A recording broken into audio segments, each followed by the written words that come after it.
ജീവധാര ജീവമൊഴി കാൽവരിനാഥന്റെ സ്നേഹമൊഴി തിരുനിറത്താൽ ജീവനേകും യേശുനാഥന്റെ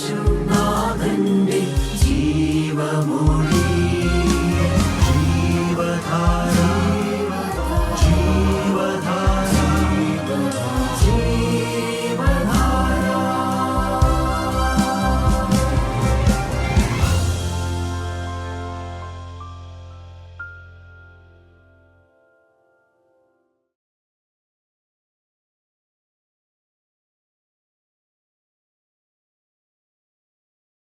കർത്താവായ യേശുക്രിസ്തുവിന്റെ പരിശുദ്ധമായ നാമത്തിൽ നിങ്ങൾക്ക് എല്ലാവർക്കും എൻ്റെ വിനീതമായ സ്നേഹവന്ദനം. 34-ാം സങ്കീർത്തനം 5-ാമത്തെ വാക്യം. അവങ്കലേക്ക് നോക്കിയവർ പ്രകാശിതരായി, അവങ്കലേക്ക് നോക്കിയവർ പ്രകാശിതരായി, അവരുടെ മുഖം ലജ്ജിച്ചു പോയതുമില്ല. അവരുടെ മുഖം ലജ്ജിച്ചു പോയതുമില്ല. മുഖം ലജ്ജിക്കാതെ, മ്ലാനമാകാതെ, നിന്ദാപാത്രമാകാതെ കാത്തു സൂക്ഷിക്കണമെങ്കിൽ കർത്താവായ യേശുവിലേക്ക് വിശ്വാസത്തിന്റെ കണ്ണുകൾ ഉയർത്തി നോക്കിയാൽ മതി. 121-ാം സങ്കീർത്തനത്തിൽ പറഞ്ഞു, ഞാൻ എൻ്റെ കണ്ണുകൾ പർവ്വതത്തിലേക്ക് ഉയർത്തുന്നു, കാൽവരി പർവ്വതത്തിലേക്ക്, തേജോമയനായ കർത്താവിലേക്ക് എൻ്റെ കണ്ണുകൾ ഉയർത്തുന്നു. അവിടെ നിന്നാണ് എൻ്റെ സഹായം ഒഴുകി വരുന്നത്. കർത്താവായ യേശുക്രിസ്തുവിന്റെ തുറക്കപ്പെട്ട തിരുവിലാവിലേക്ക് നോക്കിയാൽ ഒഴുക്കി കിട്ടാത്തതായ അനുഗ്രഹങ്ങൾ മറ്റൊന്നുമില്ല. വേറെ എവിടെ നോക്കിയാലും കിട്ടുകയില്ല താൻ. ദൈവനാമം മാത്രം മഹത്വപ്പെടുമാറാകട്ടെ. നോക്കാൻ കൊള്ളാവുന്ന ഒരുത്തനുണ്ട്. നോക്കിയപ്പോൾ കിട്ടിയതായ അനുഗ്രഹത്തിന്റെ മാധുര്യം അല്പമെല്ലാം രുചിച്ചുകൊണ്ടാണ് പാവപ്പെട്ട അടിയൻ ഈ വചനം നിങ്ങളുടെ മധ്യത്തിൽ സാക്ഷിക്കുന്നത്. ദൈവത്തിന് സ്തോത്രം. Those who look to him are radiant. ആ മോശ സീനായ് മലയിൽ തേജമയനായ ദൈവത്തെ നോക്കി സംസാരിച്ചു, ഹൃദയം പകർന്നു. മോശ പോലും അറിഞ്ഞില്ല. He got a radiant face. ശോഭിക്കുന്നതായ തൊക്ക് ശോഭിക്കുന്ന അനുഭവം ലഭിച്ചു.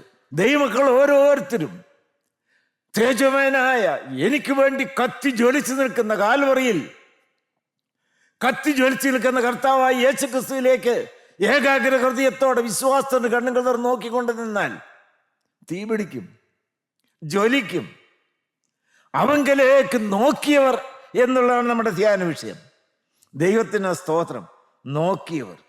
ദൈവത്തിന് സ്തോത്രം.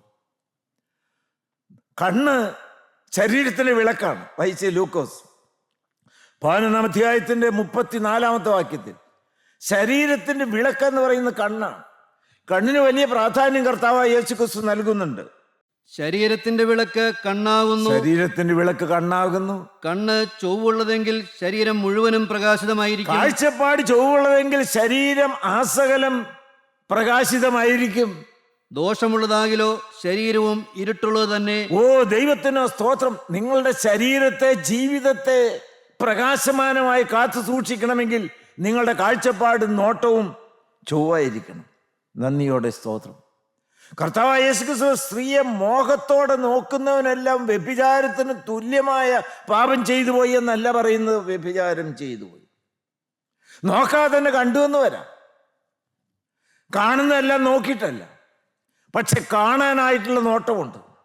നാഥാൻ പ്രവാചകൻ ദാവീദിന്റെ അടുക്കൽ ചെന്ന് ആ മനുഷ്യൻ നീ തന്നെ എന്ന് കുറ്റബോധം വരുവാൻ തൊക്കെ വചനം കൊടുത്തു. കാരണം എന്താണ്? ദാവീദ് നോക്കി.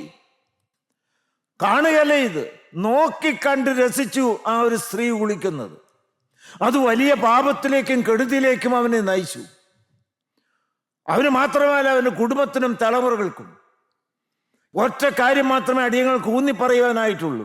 നിങ്ങളുടെ കണ്ണുകൾ വിശ്വാസ നായകനും പൂർത്തിവർദ്ധനുമായ യേശുവിൽ ഒന്ന് കേന്ദ്രീകരിക്കണം. അവങ്കലേക്ക് നിങ്ങൾ നോക്കണം. ദൈവത്തിന് സ്തോത്രം. എങ്കിൽ മാത്രമേ നിങ്ങൾക്ക് രക്ഷ പ്രാപിക്കാനായിട്ട് സാധ്യമാകുകയുള്ളൂ. ഇന്ന് അനേകരുടെ നോട്ടം പല രംഗത്തേക്കാണ്. അതിനൊരു ഉദാഹരണം ഞാൻ പറയാം. മർക്കോസ് സുവിശേഷം 5-ാം അധ്യായം 5-ാം അധ്യായത്തിൻ്റെ 25 മുതൽ 27 വരെയുള്ളതായ വാക്യത്തിൽ നീണ്ട 12 വർഷമായി രക്തസ്രാവത്തിൽ വലഞ്ഞുവിളഞ്ഞതായിരിക്കുന്ന ഒരു സ്ത്രീ.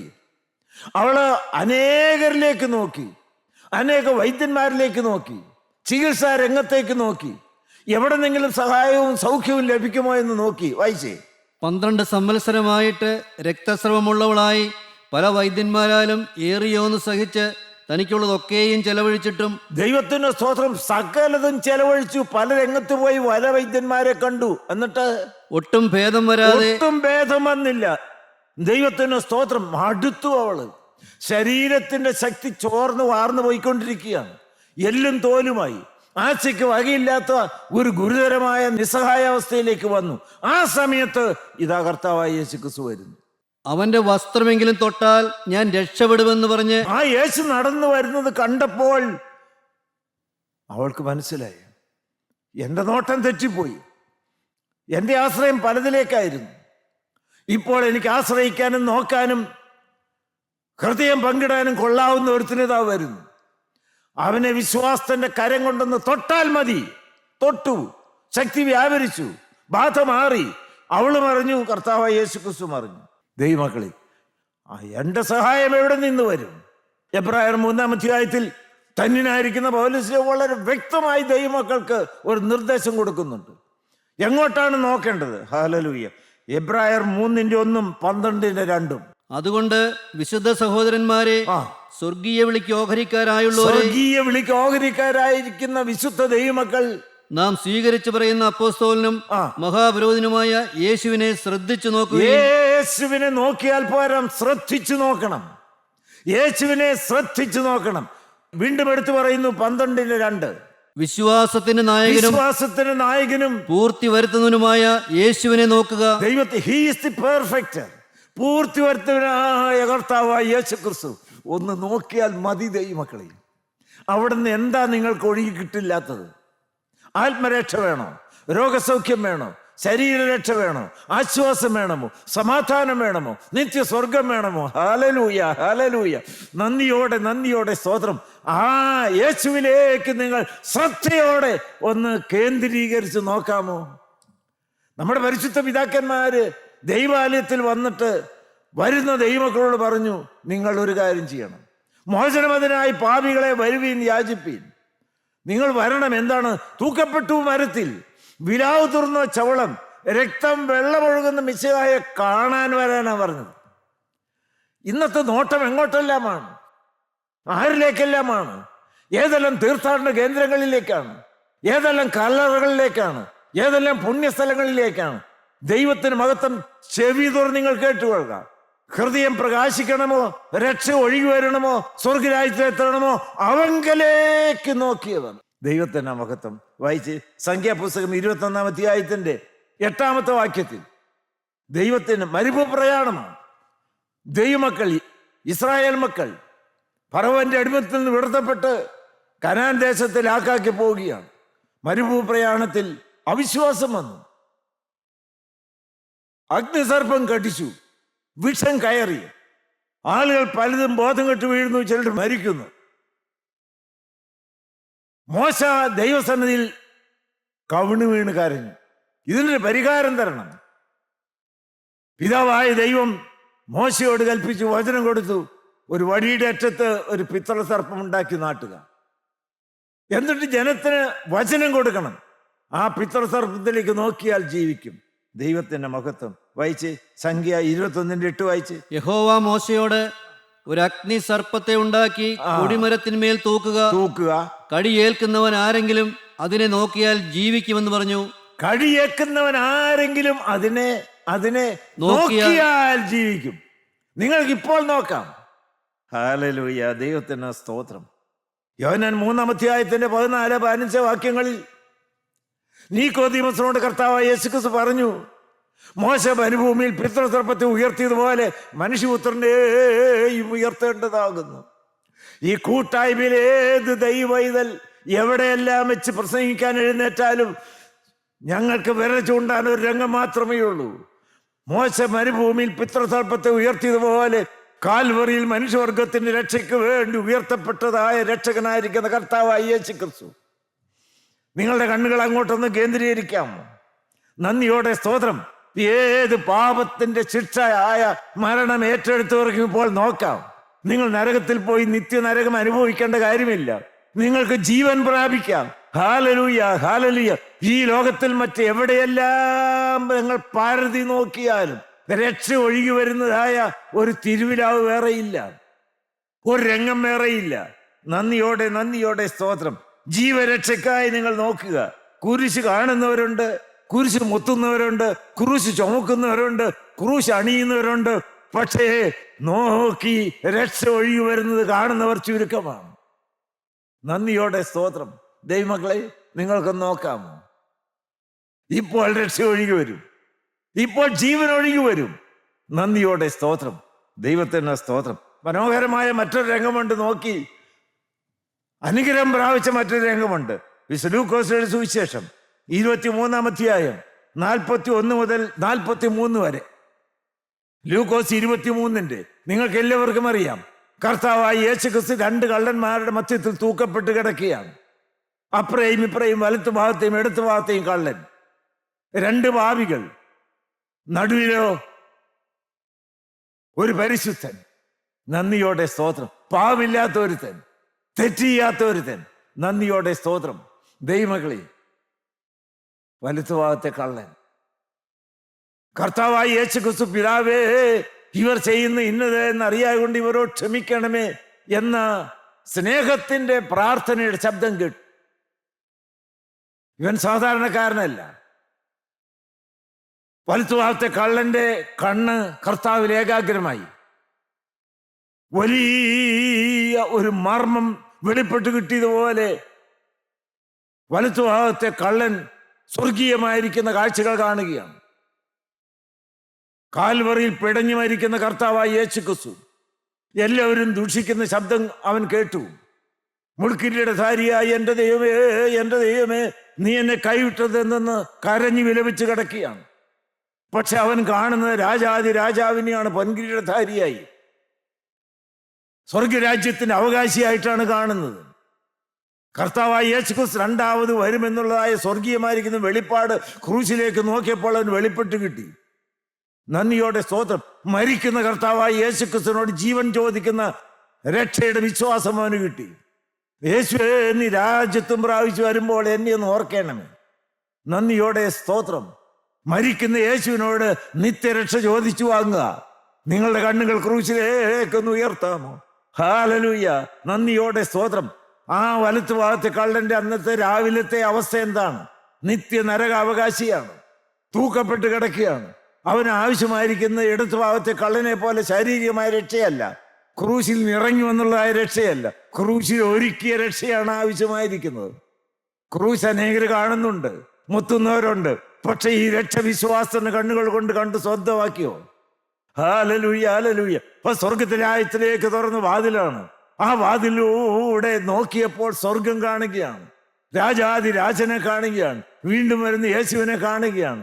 നന്ദിയോടെ സ്തോത്രം. എന്തു വലിയ മർമ്മങ്ങളാണ്, വെളിപ്പാടുകളാണ് ഈ ക്രൂശിലേക്ക് നോക്കിയപ്പോൾ വലത്തു ഭാഗത്തെ കള്ളന് വെളിപ്പെട്ട് കിട്ടിയത്. ഞാനിത് പറയുമ്പോൾ അവൻ സ്വർഗരാജ്യത്തിൽ സന്തോഷത്തിന്റെ മണവറയിൽ ദൈവത്തെ മുഖാമുഖം കണ്ടുകൊണ്ട് ആരാധനയിൽ കഴിയുകയാണ്. അതിന് കാരണം എന്താണ്? പുണ്യപ്രവൃത്തി ചെയ്യാൻ അവൻ പോയോ? ദൈവത്തിന് സ്തോത്രം. അവൻ എന്തെങ്കിലും സൽപ്രവൃത്തികൾക്ക് പോയോ? ഒന്നുമില്ല. ക്രൂശ്, ക്രൂശ്, ക്രൂശ് മാത്രം. നന്ദി. ക്രൂശിലാണ് രക്ഷ, ക്രൂശിൽ കൂടിയാണ് രക്ഷ, ക്രൂശിൽ മാത്രമാണ് രക്ഷ. ആ രക്ഷകനെ നിങ്ങൾ വിശ്വാസത്തിന്റെ കണ്ണുകൾ കൊണ്ടെന്ന് കാണണം. രക്തസ്രാവ സ്ത്രീ യേശുവിനെ നോക്കി. ദൈവത്തിന് സ്തോത്രം. സൗഖ്യം ലഭിച്ചു. ദൈവത്തിന് മഹത്വം. വലത്തുഭാഗത്തെ കള്ളൻ യേശുവിനെ നോക്കി ജീവരക്ഷ പ്രാപിച്ചു. പാമ്പ് കടിയേറ്റവർ കർത്താവായ യേശു ക്രിസ്തുവിനെ നാട്ടിയിരിക്കുന്നത് കണ്ടു, ജീവൻ പ്രാപിച്ചു. ദൈവത്തിന് സ്തോത്രം. വിശ്രമത്തെ സുവിശേഷം 2-ാം അധ്യായത്തിന്റെ 10-15 വാക്യങ്ങൾ. നക്ഷത്രം കണ്ടതുകൊണ്ട് അവർ അത്യന്തം സന്തോഷിച്ചു. കർത്താവായ യേശു ക്രിസ്തു ബേത്ലഹേമിൽ ജനിച്ചു എന്ന് വിദ്വാൻമാർക്ക് അറിവ് കിട്ടി. ആ ഒരു വാനശാസ്ത്ര നിരീക്ഷകന്മാരാണ്. ദൈവത്തിന്റെ സ്തോത്രം. ആ ഒരു നക്ഷത്രം അവർക്ക് വെളിപ്പെട്ട് കിട്ടി. അവർ ആ നക്ഷത്രത്തെ നോക്കി യാത്ര പുറപ്പെട്ടു. വായിക്കാം. എന്നാലേ ഹേരോദാവ് വിദ്വാൻമാരെ രഹസ്യമായി വിളിച്ച് നക്ഷത്രം കണ്ട് നക്ഷത്രത്തെ നോക്കി യാത്ര പുറപ്പെട്ടവരാണ്. പക്ഷേ അവരുടെ ബുദ്ധി ഒന്ന് പ്രവർത്തിക്കാൻ തുടങ്ങി. അവർ വാനശാസ്ത്ര നിരീക്ഷകന്മാരാണ്. ദൈവത്തിന് സ്തോത്രം. ദൈവമക്കളെ, തെറ്റാത്ത നക്ഷത്രത്തെ നോക്കി യാത്ര പുറപ്പെട്ടിരുന്നുവെങ്കിൽ തീർച്ചയായിട്ടും എത്തേണ്ടടുത്ത് എത്തുമായിരുന്നു, പക്ഷെ അവരുടെ ബുദ്ധിയുടെ പ്രമാണം അവരെ അനുവദിച്ചില്ല. കർത്താവായ യേശുക്രിസ്തു രാജാതി രാജാവാണ്. അവർക്കറിയാം രാജാവ് പിറക്കുന്ന എവിടെയാണ്? കൊട്ടാരത്തിലാണ്. അതുകൊണ്ടാണ് കൊട്ടാരത്തിലേക്ക് പോയത്. അപകടമായിപ്പോയി. നോട്ടം തെറ്റിയ നോട്ടം വലിയ കെടുതി വരുത്തി വെച്ചു. ദൈവത്തെ നിഷ്കളങ്കരായ എത്രയോ നിരപരാധികളായിരിക്കുന്ന കുഞ്ഞുങ്ങളുടെ ജീവൻ നഷ്ടപ്പെട്ടു, അതുകൊണ്ട് കൊല്ലപ്പെട്ടു. ദൈവമക്കളോട് ഗൗരവകരമായി പറയട്ടെ, കർത്താവിൽ നിന്ന് കണ്ണു പറിക്കരുത്. പരിശുദ്ധാത്മാവിന്റെ നടത്തിപ്പ് വിട്ട ഒരു അടി പോലും മാറിപ്പോകരുത്. വചനത്തിൽ അധിഷ്ഠിതമായിരിക്കണം നിങ്ങളുടെ ഓരോ കാലടികളും. നിങ്ങൾ ഈ വചനം അത് പാതയ്ക്ക് ദീപമാണ്, ഊടുവഴികൾക്ക് പ്രകാശമാണ്. നന്ദിയോടെ സ്തോത്രം. ബുദ്ധിയുടെ പ്രമാണം നിങ്ങളെ നാശത്തിലേക്ക് നയിക്കും. എന്ത് അപകടമാണ് വരുത്തി വെച്ചത്. രാജാവ് അവരെ വിളിച്ചു. എവിടെയാണ് പിറന്നത്? ദൈവമക്കളെ, അപകടം വരുത്തി വെച്ചില്ലേ? അവർ തെറ്റിതിരുത്തി. ആ നക്ഷത്രം വഴിതെറ്റിപ്പോയപ്പോൾ അവിടെ തന്നെ നിൽക്കുകയാണ്.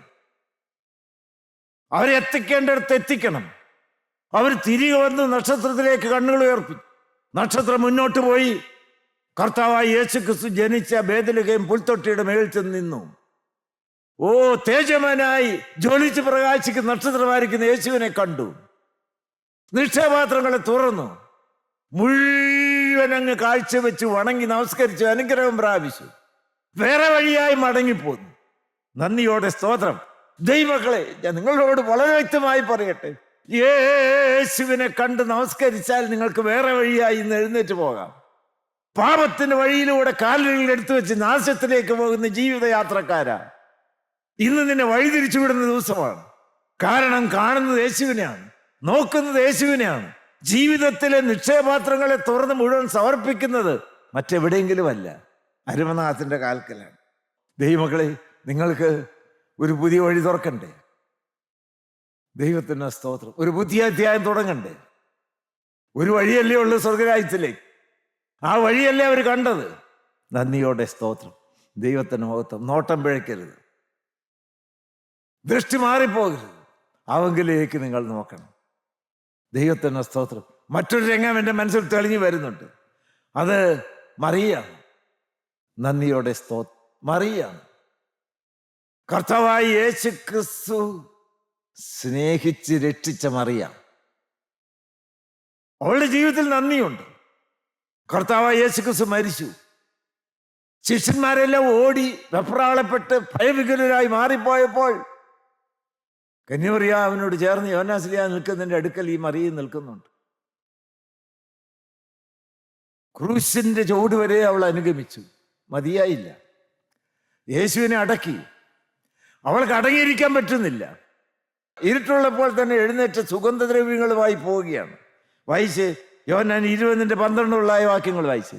യേശുവിന്റെ ശരീരം കിടന്നിരുന്നയിടത്ത് വെള്ള വസ്ത്രം ധരിച്ച 2 ദൂതന്മാർ, ഒരുത്തൻ തലയ്ക്കലും. അവൾ കല്ലറക്കലെത്തി. ദൈവത്തിന് സ്തോത്രം. കല്ല് ഉരുട്ടി മാറ്റി വെച്ചിരിക്കുന്ന അത്ഭുതം കണ്ടു. ആ കല്ലിൽ 2 ദൂതന്മാർ നിൽക്കുന്നതായ തേജമയമായിരിക്കുന്ന കാഴ്ച കണ്ടു. കല്ലറ തുറന്ന് ഇരിക്കുന്നത് കണ്ടു. അടുത്ത വാക്യം. അവർ അവളോട്, സ്ത്രീയെ, നീ കരയുന്നതെന്ത് എന്ന് ചോദിച്ചു. ദൈവത്തിന് സ്തോത്രം. മാലാഖമാര്, ദൂതന്മാർ അവളോട് സംസാരിച്ചു. എന്റെ കർത്താവിനെ എടുത്തുകൊണ്ടുപോയി അവനെ എവിടെ വെച്ചുവെന്ന് ഞാൻ അറിയുന്നില്ല എന്ന് അവരോട് പറഞ്ഞു. കാണുന്നില്ല, അവനെ എവിടെയാണ് വെച്ചത്, ഞാൻ അവനെ എടുത്തുകൊണ്ട് പോയിക്കൊള്ളാം. നന്ദിയോടെ സ്തോത്രം. ദൈവമക്കളെ, ദൈവത്തിന് സ്തോത്രം. ദൈവത്തിന് മഹത്വം. പത്രോസ്ലീഹായുണ്ട്, യോഹന്നാസ്ലീഹായുണ്ട്. അവർ വന്ന് കല്ലറയുടെ വാതിൽ തുറന്നിരിക്കുന്നത് കണ്ടു. കല്ലറയ്ക്കകത്ത് പ്രവേശിച്ചു. നോക്കി. യേശു ഉയർത്തെന്ന് പറ്റൂ എന്ന് കണ്ട് മനസ്സിലാക്കി. അഴിഞ്ഞു കിടക്കുന്ന ഉറുമാല് ശവസ്ത്രങ്ങളെല്ലാം കണ്ടു. അവർ മടങ്ങിപ്പോയി. ഒരാൾക്ക് പോകാൻ തോന്നുന്നില്ല. നന്ദിയോടെ സ്തോത്രം. ഞാൻ കർത്താവായി യേശുക്രിസ്തുവിന്റെ തിരുശരീരം പൊതിഞ്ഞതായ വിശുദ്ധ വസ്ത്രങ്ങൾ കാണാനല്ല വന്നത്. ഞാൻ ഒഴിഞ്ഞ കല്ലറ കാണാനല്ല വന്നത്. ഞാൻ മാലാഖമാരെ കാണാനല്ല വന്നത്. ഞാൻ ദൂതന്മാരുടെ വർത്തമാനം കേൾക്കാനല്ല വന്നത്. ഹല്ലേലൂയ, ഹല്ലേലൂയ, ഹല്ലേലൂയ. ഞാൻ ഉരുട്ടി മാറ്റിയതായ ആ കല്ലെങ്ങനെ ഉരുട്ടി നീങ്ങി അതിന്റെ അത്ഭുതം കാണാനും കേൾക്കാനും അല്ല വന്നത്. എനിക്ക് കാണേണ്ട ഒരുത്തനുണ്ട്. ഹല്ലേലൂയ, ഹല്ലേലൂയ, ഹല്ലേലൂയ, ഹല്ലേലൂയ. അത് മാലാഖയല്ല, അത് കല്ലറയല്ല. നന്ദിയോടെ സ്തോത്രം. അത് അത്ഭുതങ്ങളല്ല, അത് അടയാളങ്ങളല്ല, അത് വീര്യപ്രവർത്തികളല്ല. അതെനിക്ക് വേണ്ടി എൻ്റെ പാപത്തെ കാൽവറിയിൽ ചുമന്നൊഴിച്ച് ഇന്ന് അടക്കപ്പെട്ട് ഉയർത്തെന്നേറ്റ എൻ്റെ രക്ഷകനായിരിക്കുന്ന കർത്താവായി യേശുക്രിസ്തു ഏകൻ ഒരുവൻ മാത്രമാണ്. ഹല്ലേലൂയ.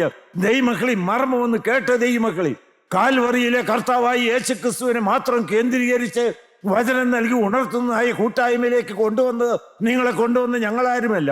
ഒരു സത്യ ദൈവം നിങ്ങളെ നടത്തുന്നുണ്ട്. തേജസ്സേറിയ ദൈവത്തിന്റെ ശക്തി വ്യാപരിക്കുന്ന സ്വർഗീയ രംഗത്താണ് ഞാനും നിങ്ങളും വന്നിരിക്കുന്നത്. ഇതിന്റെ ശക്തിയും ഇതിന്റെ ഉടമയും ഉയർത്തുന്നേറ്റ കർത്താവായ യേശുക്രിസ്തുവാണ്. ഇതിന് ഡ്രൈവിംഗ് ഫോഴ്സ്, ഇതിനെ മുന്നോട്ട് കൊണ്ടുപോകുന്ന തൃത്വത്തിന് മൂന്നാനായിരിക്കുന്ന പരിശുദ്ധാത്മാവാണ്. ഹല്ലേലൂയ. ഇത് നിങ്ങളെ നയിക്കുന്ന സ്വർഗ വീട്ടിലേക്ക് മാത്രമാണ്. നന്ദിയോടെ സ്തോത്രം. ഞങ്ങൾക്ക് വേറൊരു പ്രസംഗ വിഷയമില്ല, ഞങ്ങൾക്ക് വേറൊരു പ്രശംസാ വിഷയമില്ല. ഞങ്ങൾക്ക് ചൂണ്ടിക്കാണിക്കാൻ ഒരുത്തൻ മാത്രമേ ഉള്ളൂ. ഹല്ലേലൂയ. എനിക്ക് വേണ്ടി ചങ്ക് തുറന്ന് രക്തം മാറുന്നൊലിച്ച് ദൈവത്തിന് സ്തോത്രം. ജീവരക്തം അവസാനം വരെ എനിക്ക് ഊറ്റിത്തന്ന് ഇന്നും ജീവിക്കുന്നു ഉയർത്തെന്നേറ്റ കർത്താവായ യേശുക്രിസ്തു. നന്ദിയോടെ സ്തോത്രം. ഹല്ലേലൂയ. ദൈവമക്കളെ, അവൾ എന്താണ് സാക്ഷിച്ചത്? യോഹന്നാൻ 20 എടുത്ത്, യോഹന്നാൻ 20:18 ഒരു പാവപ്പെട്ട പാപിനിയായിരിക്കുന്ന സ്ത്രീ രക്ഷയുടെ സന്തോഷം അനുഭവിച്ചു. നന്ദി കൊണ്ട് അവൾ നിറഞ്ഞവളാണ്. ദൈവത്തിന് സ്തോത്രം. എനിക്ക് യേശുവിനെ കിട്ടാതെ ഞാൻ അടങ്ങുകയില്ല. അങ്ങനെയുള്ളവർക്ക് കിട്ടും. അവൾക്ക് സാക്ഷിക്കാനൊരു വാക്യമുണ്ട്, വായിച്ച്. മഗ്ദലക്കാരത്തി മറിയ വന്ന് മഗ്ദലക്കാരത്തി മറിയ വന്ന് ശിഷ്യന്മാരോട് താൻ കർത്താവിനെ കണ്ടുവെന്നും, ദൈവത്തിന് സ്തോത്രം, താൻ കർത്താവിനെ കണ്ടുവെന്നും അവൻ ഇങ്ങനെ തന്നോട് പറഞ്ഞുവെന്നും ശിഷ്യന്മാരോട് അറിയിച്ചു. ദൈവത്തെ കേട്ടോ നിങ്ങളെല്ലാവരും? എത്ര പേർക്ക് ഇത് സാക്ഷിപ്പാൻ, ചങ്കത്ത് കൈവച്ച അനുഭവത്തോടെ പറയുവാൻ പ്രാഗൽഭ്യമുണ്ട്? A true Christian is one who can confidently say that I have seen the risen Christ. ബോധ്യമുണ്ടോ നിങ്ങൾക്ക്? സഹോദരി സഹോദരന്മാർ, വ്യക്തമായി വിരൽ ചൂട്ടിക്കൊണ്ട് ചോദിക്കട്ടെ, is risen Jesus Christ a living reality for you? ഹല്ലേലൂയ. അദൃശ്യനായ ദൈവത്തെ കണ്ടതുപോലെ വിശ്വസിക്കുന്ന എത്ര പേരുണ്ട്? ആ ഉയർത്തെന്നേറ്റ കർത്താവ് സജീവനായി എൻ്റെ ചങ്കിനകത്ത് വസിക്കുന്നു. ഞാൻ അവന്റെ വകയാണ് എന്ന് പറയുവാൻ പ്രാഗൽഭ്യമാർക്കെല്ലാം ഉണ്ട്.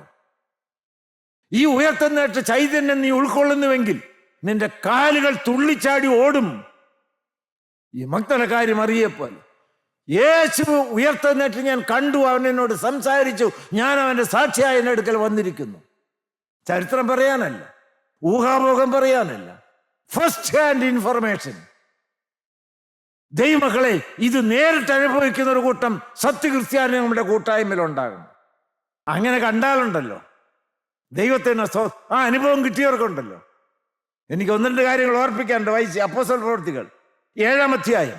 ദൈവത്തിന് സ്തോത്രം. സ്തേഫാനോസിനെ കല്ലെറിഞ്ഞ് കൊല്ലുകയാണ്. ശൗല് നേതൃത്വം കൊടുക്കുന്നുണ്ട്. പൗലോസായി തീർന്ന ശൗല്. ദൈവത്തിന് സ്തോത്രം. സ്തേഫാനോസ് മരിച്ചു വീഴുന്നത് പോലെ വേദനിച്ച് മറിഞ്ഞു ചാടുകയാണ്. പക്ഷേ അവൻ മുട്ടിന്മേലെ എഴുന്നേറ്റ് നിന്നു. അവന്റെ കണ്ണുകൾ സ്വർഗത്തിലേക്ക് ഉയർത്തി.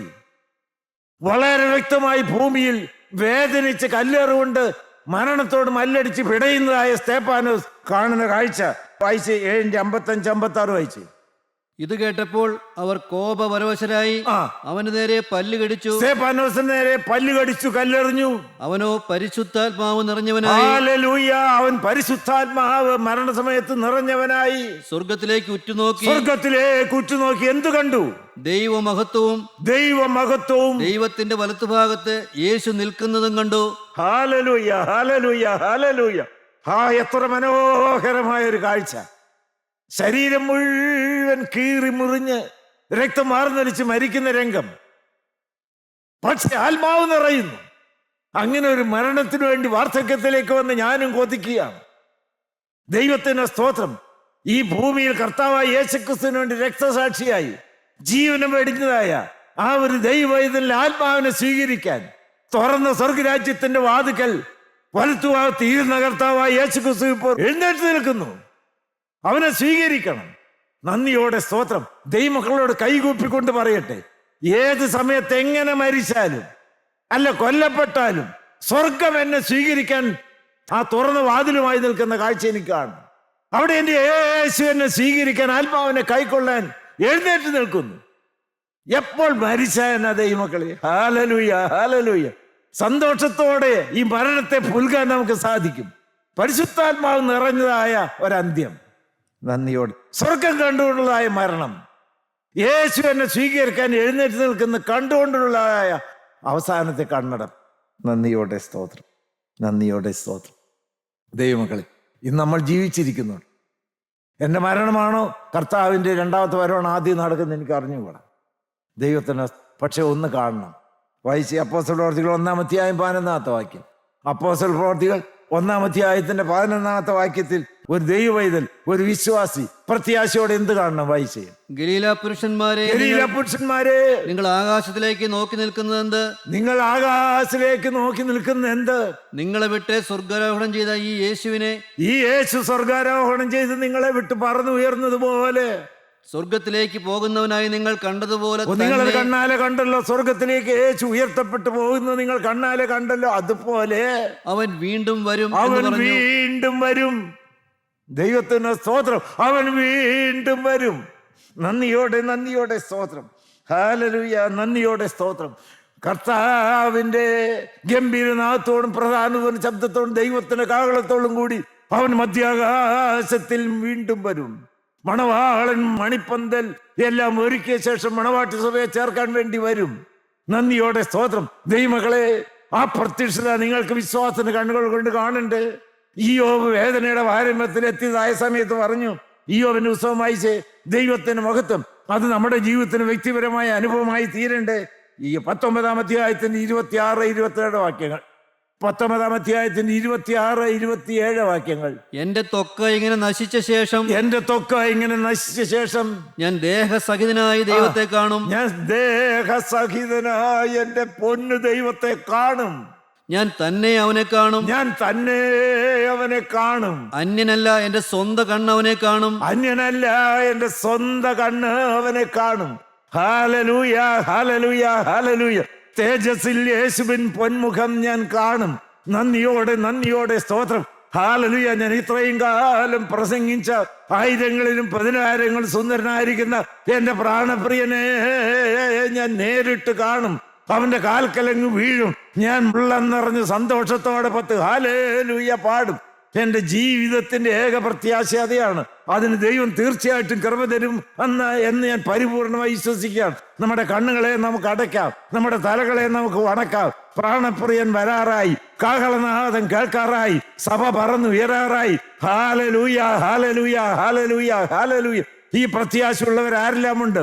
നന്ദിയോടെ നന്ദിയോടെ സ്തോത്രം. കർത്താവേ, ഞങ്ങൾ നിന്റെ മരണത്തെ ഓർക്കുകയും നിന്റെ ഉയർത്തെഴുന്നേൽപ്പിനെ ഞങ്ങൾ ഏറ്റുപറയും രണ്ടാമത്തെ എഴുന്നേൽപ്പിനായി നോക്കി പ്രാർത്ഥിക്കുകയും ചെയ്യുന്നുവെന്ന് പ്രാർത്ഥിച്ചാൽ പോരാ, അതിനുവേണ്ടി കാത്തു നോക്കിയിരിക്കണം. കർത്താവേ, നിന്റെ രണ്ടാമത്തെ വരവെങ്കിൽ പറന്നുയർന്ന വിശുദ്ധന്മാരുടെ നിരയിൽ പാവികളായിരിക്കുന്ന അടിയങ്ങളെയും നീ ഒരുക്കണമേ. മഹിമാവിൻ നീരാളം ചാർത്തി പറന്നുയരുവാൻ തക്കവണ്ണം ഞങ്ങളുടെ ജീവിത വസ്ത്രത്തെ കുഞ്ഞാടിനെ ശുദ്ധീകരിക്കും തങ്കച്ചോറുകൊണ്ട് കഴുകി വെടിപ്പാക്കണമേ. കർത്താവേ, എല്ലാം മറന്ന് നിന്റെ രണ്ടാമത്തെ വരവെങ്കിൽ കാന്തശക്തിയാൽ ആകർഷിക്കപ്പെടുന്നതായ ദൈവത്തിന് സ്തോത്രം ഒരനുഭവം അടിയങ്ങൾക്ക് തരണമേ. മഹത്വം തിരുമേനി എടുക്കണമേ. യേശു കർത്താവിൻ്റെ പരിശുദ്ധ നാമത്തിൽ അപേക്ഷിക്കുന്നു. കൃപയോട് കേട്ട് ഉത്തരമരുളുമാറാകണമേ. ആമീൻ ആമീൻ. ഹല്ലേലൂയ.